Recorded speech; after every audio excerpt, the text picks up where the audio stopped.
Sa ngalan ng Ama at ng Anak at ng Espiritu Santo, Amen. ang pagpapala ng ating Panginoong Hesu Kristo, ang pag-ibig ng Diyos Ama, at ang makikipagkaisa ng Espiritu Santo, naway sumainyong lahat. At sumaiyo rin. Mga kapatid, aminin natin ang ating mga kasalanan upang tayo'y maging marapat gumanap sa banal na pagdiriwang. Inaamin ko sa makapangyarihang Diyos at sa inyo mga kapatid na lubha akong nagkasala sa isip, sa salita at sa gawa at sa aking pagkukulang. Kaya isinasamo ko sa mahal na Birheng Maria, sa lahat ng mga anghel at mga banal, at sa inyo mga kapatid na ako'y panalangin sa Panginoong ating Diyos. Kaawaan tayo ng makapangyarihang Diyos, patawarin tayo sa ating mga kasalanan at patnubayan tayo sa buhay na walang hanggan. Amen. Panginoon, kaawaan mo kami. Panginoon, kaawaan mo kami. Kristo, kaawaan mo kami. Kristo, kaawaan mo kami. Panginoon, kaawaan mo kami. Panginoon, kaawaan mo kami. Manalangin tayo. Ama naming makapangyarihan, tunghayan mo ang iyong sumasambang sambayanan upang ang pagpapakasakit na kusa naming pinagtitiisan ay magdulot ng kabutihan sa aming kalooban at gawang mapagmalasakit sa aming ugalit asal sa pamamagitan ni Jesucristo kasama ng Espiritu Santo magpasawalang hanggan. Amen.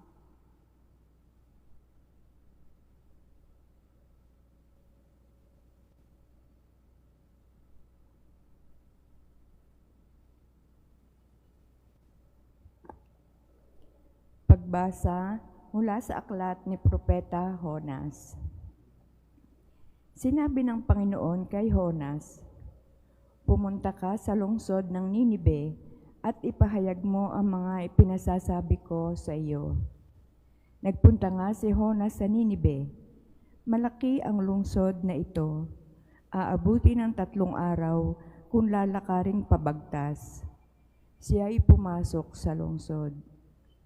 Pagkaraan ng maghapong paglalakad, malakas niyang ipinahayag, "Gugunawin ang Ninibe pagkaraan ng 40 araw."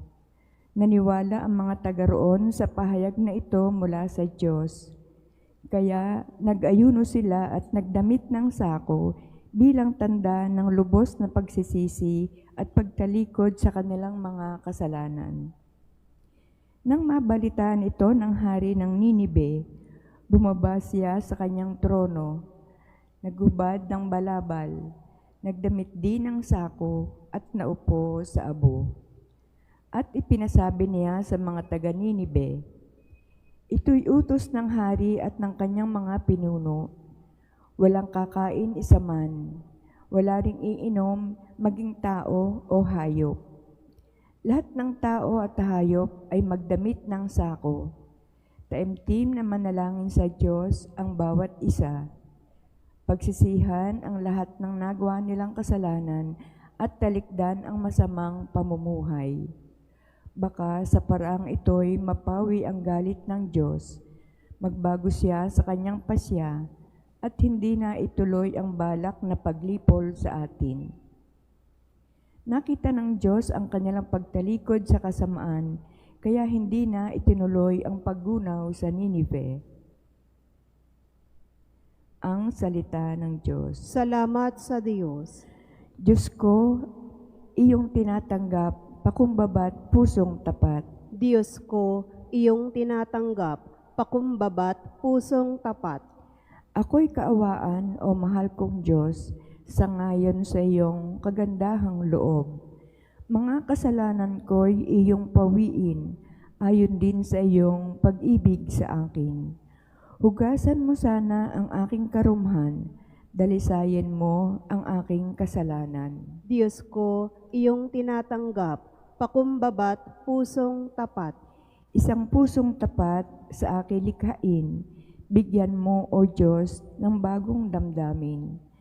Sa iyong harapay, huwag akong alisin. Ang Espiritu mo ang papaghariin. Diyos ko, iyong tinatanggap, pakumbabat, pusong tapat. Hindi mo nanais ang mga panghandog sa haing sinunog, di ka nalulugod. Ang handog ko, O Diyos, na karapat-dapat, ay ang pakumbabat, pusong mapagtapat. Diyos ko, iyong tinatanggap, pakumbabat, pusong tapat.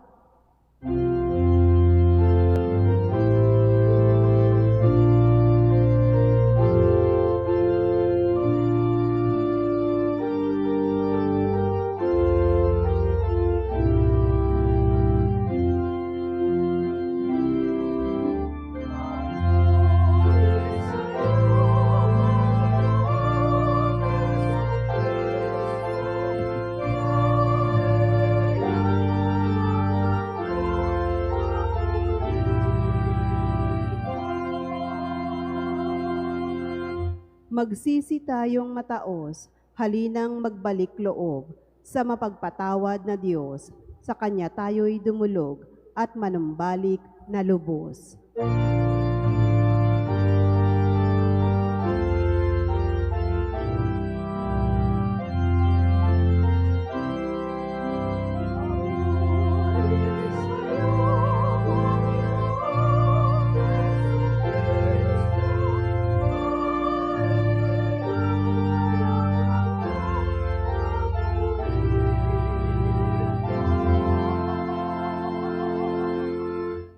Sumainyo ang Panginoon. At sumaiyo rin. Ang mabuting balita ng Panginoon ayon kay San Lucas. Papuri sa iyo, Panginoon. Noong panahong iyon, samantalang dumaragsa ang mga tao, sinabi ni Jesus, "Napakasama ng lahing ito. Naghahanap sila ng palatandaan mula sa langit. Subalit walang ipapakita sa kanila maliban sa palatandaang inilalarawan ng nangyari sa Honas. Kung paanong naging isang palatandaan si Honas sa mga taga-Ninibe, gayon din naman magiging isang palatandaan sa lahing ito ang anak ng tao. Sa araw ng paghuhukom, titindig ang reyna ng timog laban sa lahing ito at sila'y hahatulan niya ng kaparusahan. Sapagkat nanggaling siya sa dulo ng daigdig upang pakinggan ang karunungan ni Solomon. Ngunit higit na di hamak kay Solomon ang naririto. Sa araw ng paghuhukom ay titindig ang mga taga-Ninive laban sa lahing ito at hahatulan ng kaparusahan, sapagkat nagsisi sila dahil sa pangangaral ni Honas. Ngunit higit na di hamak kay Honas ang naririto." Ang mabuting balita ng Panginoon. Pinupuri ka namin, Panginoong Heso Kristo. Isang magandang umaga po sa inyong lahat. Ngayon po ay Miyerkules sa unang linggo ng 40 araw na paghahanda. At sa ating ebanghelyo, ibinibigay sa atin ni Jesus ang kwento, ibinabalik sa atin ang kwento ni Honas. Dahil lang noong panahong iyon, maraming tao ang patuloy na humihingi ng palatandaan kay Jesus para sila ay maniwala na si Jesus nga ang Mesiyas, ang magliligtas sa kanila. Ang kwento ni Honas, narinig natin sa unang pagbasa na kung saan ipinahayag niya sa bayan ng Ninibe na kung ano ang plano ng Diyos na paggunaw sa kanilang bayan kung sila ay hindi magsisisi. Pero yung kwento ni Honas na binabanggit ni Jesus dahil nung una si Honas ay tumanggi. Ayaw niya na ipahayag sa mga Ninibe ang mensahe ng Panginoon. Tumakas siya, lumayo siya, umiwas siya hanggang siya ay kainin ng isang malaking isda o yung balyena, at doon ay 3 araw siyang nanatili sa loob ng tiyan ng balyena. At ito din yung mangyayari kay Jesus. Sa loob ng 3 araw, doon siya sa libingan. Doon siya mananatili, at pagkatapos o pagdating ng 3 araw ay siya ring mabubuhay. At ito yung pinakapalatandaan. Kaya nga pinaghahandaan natin yung kanyang pagkabuhay. Mananatili siya doon sa loob, at pagkatapos ay katuparan na ng kaligtasan. So kung paanong si Jonas ay nagpapahayag ng pagsisisi na dapat ang buong bayan ay magbalik loob sa Diyos, ngayon naman ay si Jesus ay patuloy ding nagpapahayag ng magbalik loob sa Diyos, pagsisihan ang mga kasalanan. Yun lang ang palatandaan na ibibigay at talagang magiging kapanipaniwala para sa lahat kapag ito ay nangyari. Pero maganda mapagnilayan natin, maging sa panahon natin ngayon, baka ito din yung mensahe na sinasabing napakasama ng lahing ito. Ano nga ba ang nangyayari sa generation natin? Iba't ibang generation, may generation X, generation Z, generation, ngayon ay generation beta, may alpha, kung ano-anong mga generation na tinatawag natin. Sa digital world o modernong panahon, paano nga ba natin tinatanggap ang mensahe ng Diyos ng pagsisisi? Paano ba natin nauunawaan sa ngayon at ipinapaunawa sa mga tao sa kabila ng pagiging moderno natin na tayo po ay may mga nagagawang kasalanan. Dahil ngayon, unti-unti parang yung kasalanan ay ninonormalize natin. Parang ang kasalanan nagiging subjective. Depende sa tao kung sino ang gumawa. Kapag ang kasalanan ginawa ng ordinaryong tao, sabihin, kapag taga-Tondo ang gumawa ng kasalanan, patay agad yan. Pero kapag kilala sa lipunan, kahit pumatay ng marami, gusto nating i-justify na okay lang yan. Maging sa pagsasama, kapag sikat, kapag kilalaan ng tao, kahit nga hindi mag-asawa, sinasabi natin, na-justify natin, okay lang yan. Pero kapag hindi kilala, o kaya naman, kapag mga sikat na tao, gusto natin payagan na mag-divorce. Pero kapag ordinaryong tao, wala tayong ginagawa. So yung kasalanan natin, kung paanong kasalanan ng mga taga-Ninive, hindi na ito nagiging individual, kundi kasalanan ng bayan. Kaya nga maganda po, maganda yung kwento sa unang pagbasa na pinangunahan ng hari ang pagsisisi. Pinangunahan ng hari ang pag-aayuno para iparating sa Diyos na na-realize nila na nagkasala nga sila sa Diyos at dapat lahat ay magsisi. Lahat. Walang magtatrabaho, walang kikilos, mag-aayuno lahat.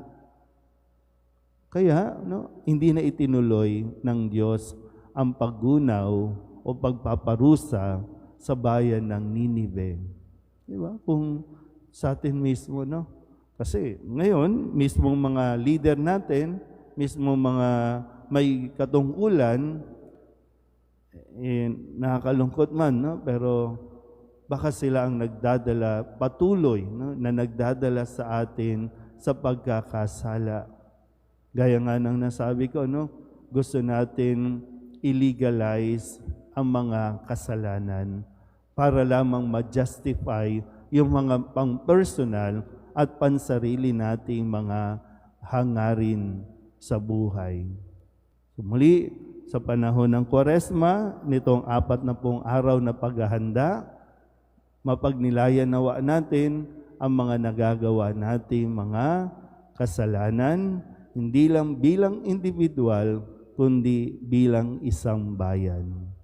Pagsisihan ang ating mga kasalanan, magbalik loob kay Jesus.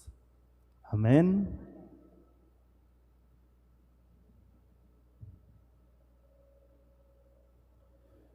Natuklasan ni Jonas na hindi maaring takasan ang Panginoon. Tumawag tayo ngayon sa Diyos Ama upang hingin ang biyaya ng pagbabagong buhay at matatag na pagtitiwala sa panawagan ni Kristo na magsisi sa kasalanan. Ang ating pong itutugon, Panginoon, dinggin mo ang aming panalangin. Panginoon, dinggin mo ang aming panalangin. Ang mga pinuno ng simbahan, naway maging puspusan sa kanilang pangangaral ng mensahe ng Diyos tungkol sa pagsisisi sa kasalanan sa mga naghahanap sa Panginoon ng buong puso. Manalangin tayo sa Panginoon. Panginoon, dinggin mo ang aming panalangin. Ang panahong ito naway maging pagkakataon ng pagbabago at pagbabalik loob sa Diyos.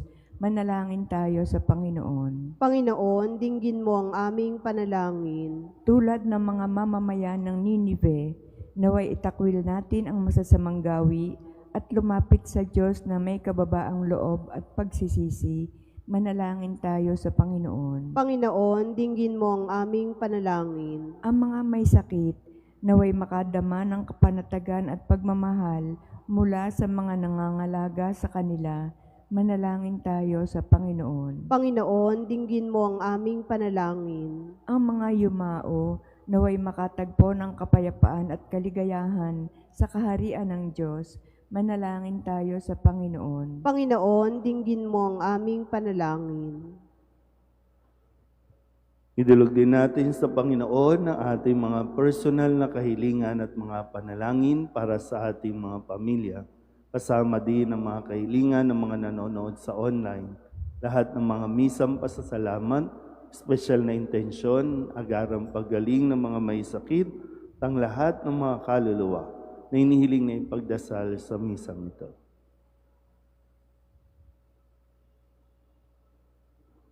Ang lahat ng ito inihiling namin sa ngalan ni Kristong aming Panginoon. Amen.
Manalangin kayo mga kapatid upang paghahain natin ay kalugdan ng Diyos sa mga makapangyarihan. Tanggapin nawa ng Panginoon itong paghahain sa iyong mga kamay, sa kapurihan niya at karangalan, sa ating kapakinabangan, at sa buong sambayanan niyang banal. Ama naming lumikha, ang iyong mga kaloob ay aming inihahain upang aming sambahin ang ngalan mo. Mapagsaluhan nawa namin ito sa pakikinabang bilang tagapagdulot ng iyong walang maliw na na kagalingan sa pamamagitan ni Jesucristo kasama ng Espiritu Santo magpasawalang hanggan. Amen. Sumainyo ang Panginoon. At sumaiyo rin. Itaas sa Diyos ang inyong puso at diwa. Itinaas na namin sa Panginoon. Pasalamatan natin ang Panginoong ating Diyos. Marapat na siya ay pasalamatan. Ama naming makapangyarihan, tunay ngang marapat na ikaw ay aming pasalamatan sa pamamagitan ni Jesucristo na aming Panginoon. Binibigyan mo kami ng bagong pagkakataon upang ganapin ang paghahanda ngayon para sa pagdiriwang ng muling pagkabuhay. Kaisa ng iyong anak na minamahal, aming inilalaan ang panahon, talino't yaman para ganapin ang iyong kalooban na ang kapwa-tao ay lubos sa damayan sa pagdiriwang namin sa aming pagsilang bilang mga kaanib ng iyong sambayanan. Kami iyong pinagkakamit ng katayuang ganap sa pagtatangkilik. Kaya kaisa ng mga anghel na nagsisiawin ng papuri sa iyo na walang humpay sa kalangitan, kami nagbubunyi sa iyong kadakilaan.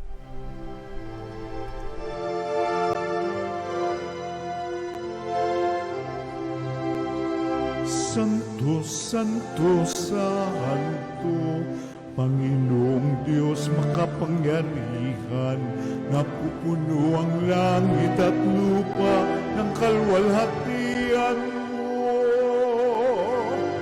Hosana sa kaitaasan, pinagpalang na paririto sa ngalan ng Panginoon.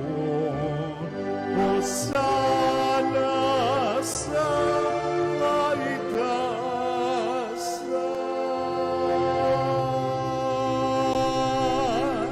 Ama naming banal, ikaw ang bukal ng tanang kabanalan. Kaya't sa pamamagitan ng iyong Espiritu, gawin mong banal ang mga kaloob na ito upang para sa aming maging katawan at dugo ng aming Panginoong Jesucristo.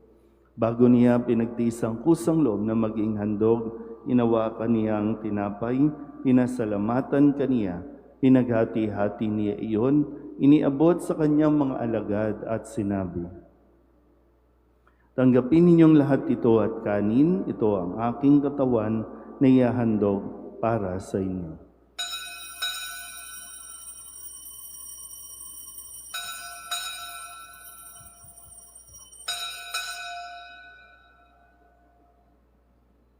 Gayun din naman nung matapos ang hapunan, hinawakan niya ang kalis, muli kaniyang pinasalamatan. Iniabot niya ang kalis sa kanyang mga alagad at sinabi, "Tanggapin ninyong lahat ito at inumin. Ito ang kalis ng aking dugo, ng bago at walang hanggang tipan. Ang aking dugo na ibubuhos para sa inyo at para sa lahat sa ikapagpapatawad ng mga kasalanan. Gawin ninyo ito sa pag-alaala sa akin."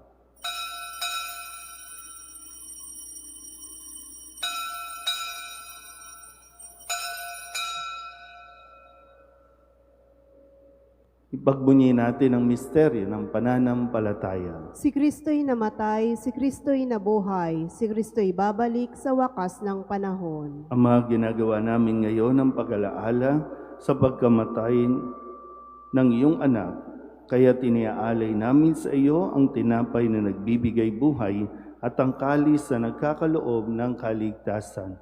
Kami napapasalamat dahil kami iyong minarapan na tumayo sa harap mo para maglingkod sa iyo.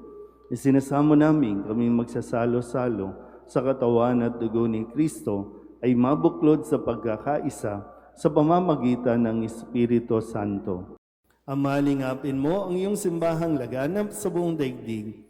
Huspusin mo kami sa pag-ibig kay San Leon na aming Papa at ni Jose na aming Obispo at ng Tanang Kaparian. Alalahanin mo si Edita na tinawag mo mula sa daigdig na ito. Nung siya'y binyagan, siya'y nakaisa ni Kristo sa pagkamatay. Ngayong siya'y pumanaw, naway makaisa siya ni Kristo sa pagkabuhay. Alalahanin mo rin ang mga kapatid naming nahimlay na may pag-asang sila'y muling mabubuhay, gayon din ang lahat ng mga pumanaw. Kawaan mo sila at patuloyin sa iyong kaliwanagan. Hawaan mo at pagindapating kaming lahat na makasalo sa iyong buhay na walang wakas. Kaysa ng mahal na Birhen Maria na ina ng Diyos, ng kabiyak ng puso niyang si San Jose, kaysa ng mga apostol at ng lahat ng mga banal na namuhay dito sa daigdig ng kalugod-lugod sa iyo, may pagdiwang nawa namin ang pagpupuri sa ikararangal mo sa pamamagitan ng iyong anak na aming Panginoong Heso Kristo. Sa pamamagitan ni Kristo, kasama niya at sa Kanya, ang lahat ng parangal at papuri ay sa iyo, Diyos Amang makapangyarihan, kasama ng Espiritu Santo, magpasawalang hanggan.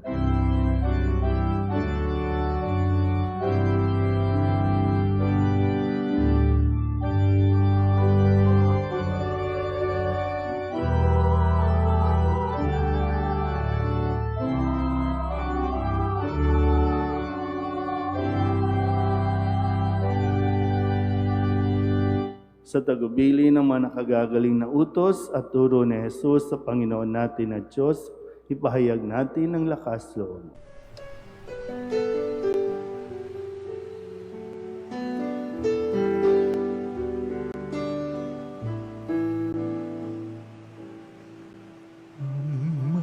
namin sumasalang ka, sambahin ang ngalan mo, mapasa amin ang kaharian mo, sundin ang loob mo dito sa lupa para nang sa langit. Bigyan mo po kami ngayon ng aming kakanin sa araw-araw at patawarin mo kami sa aming mga sala para ng pagpapatawa namin sa nagkakasala sa amin, at huwag mo kaming ibang dulot sa tukso,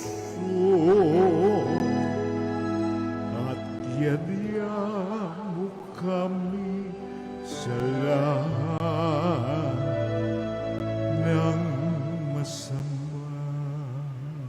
Inihiling namin kami iadya sa lahat ng masama, pagkalooban ng kapayapaan araw-araw, iligtas sa kasalanan at ilayo sa lahat ng kapahamakan, samantalang aming pinananabikan ang dakilang araw ng pagpapahayag ng tagapagligtas naming si Heso Kristo. Sapagkat iyo ang kaharian at ang kapangyarihan at ang kapurihan magpakailanman. Amen. Panginoong Heso Kristo, sinabi mo sa iyong mga apostol, kapayapaan ang iniiwan ko sa inyo, ang aking kapayapaan ang binibigay ko sa inyo. Tunghayan mo ang aming pananampalataya at huwag ang aming mga pagkakasala. Pagkalooban mo kami ng kapayapaan at pagkakaisa ayon sa iyong kalooban, kasama ng Espiritu Santo, magpasawalang hanggan. Amen. Ang kapayapaan ng Panginoon ay laging sumainyo. At sumaiyo rin. Magbigayan po tayo ng kapayapaan sa isa't isa.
Ito ang kordero ng Diyos. Ito ang nag-aalis ng kasalanan ng sanlibutan. Mapalad ang mga inanyayahan sa kanyang piging. Panginoon, hindi ako karapat-dapat na magpatuloy sa iyo. Ngunit sa isang salita mo lamang ay gagaling na ako.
Manalangin tayo.